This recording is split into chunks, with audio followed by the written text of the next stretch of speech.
the ability to want something and want to do something and then just taking the step to actually do it is such a gift and a blessing. And getting older, I'm realizing that more and more.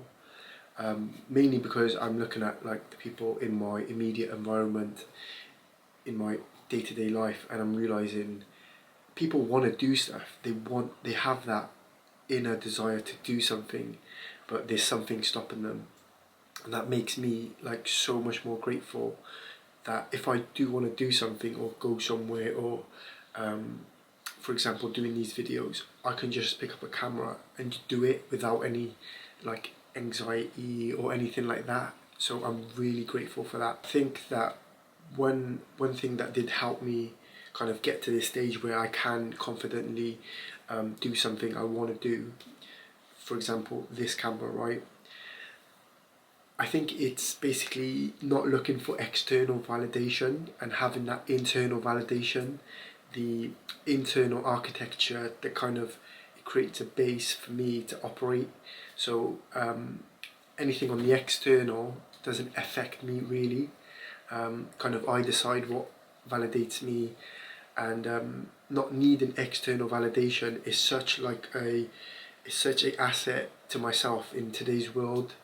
Obviously like everyone's, if you like go on your Instagram now, you'll find like 100 things that people that you can compare yourself to, and like that will get you down straight away.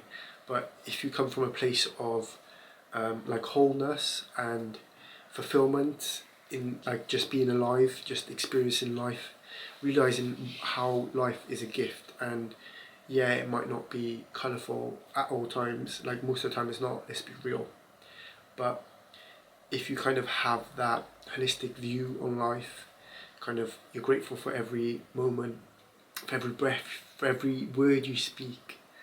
Like I feel genuinely blessed just to be able to speak to this camera. No one might view it, loads of people might view it, but like me just being able to do that, like I just feel very blessed just to kind of do that. I'll be real, I've got everything I wanted from creating content in terms of like the self-development, the personal growth, the internal architecture, the confidence, the speaking ability, which I'm still working on. But everything that I wanted out of creating content from when I started, I've got. Like not needing validation. I have my own internal validation, which basically means that I don't need anything in the external world to give me validation because I validate myself. And yeah, knowing that like everyone has an intrinsic value regardless of like the circumstance or the situation they may be in. So understanding that will give you obviously a holistic view. So one of the reasons that I'm continuing to make content and kind of put myself in these situations where, okay, it's not easy, it's definitely uncomfortable. Like I'll be lying if I say this is like 100% comfortable, like I'm in my element and stuff like that. I would say like 49 to 51%, like I'm confident, and then I'm kind of uncomfortable at the same time. But the reason I want to do it, and it kind of makes me feel good creating content, posting content, is because I like to stay uncomfortable. Like there's something about being uncomfortable, I just like it. I think it's just because like I know that you grow the most when you are uncomfortable, when you are kind of not when you're uncomfortable. You grow the most because that's where you're challenged, you test yourself. Yeah, so basically that's why I like to create content, because I know like over the long term, creating content and being comfortable on camera means that you have a degree of confidence that is recognizable in the real world. Not everyone will have the confidence that I have. I know that for a fact. I've come across a lot of people who think they have confidence but they don't. Like the internal confidence, not the showy off confidence, okay? There's a difference. And I know firsthand that like having that strong internal base, internal architecture, that's a good way of putting it. So having a strong internal architecture which means that you don't fold or bend based on external circumstances. You always have that kind of your own moral compass, your own internal moral compass on how you operate.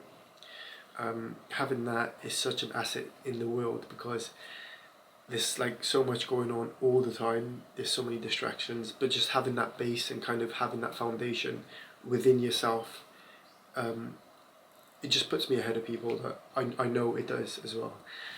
Firsthand, I know that firsthand. Yeah, going forward, I don't really know like the direction I'm going in terms of creating content, but I enjoy it. I enjoy the uncomfortableness it brings, and kind of the unpredictability of like the future.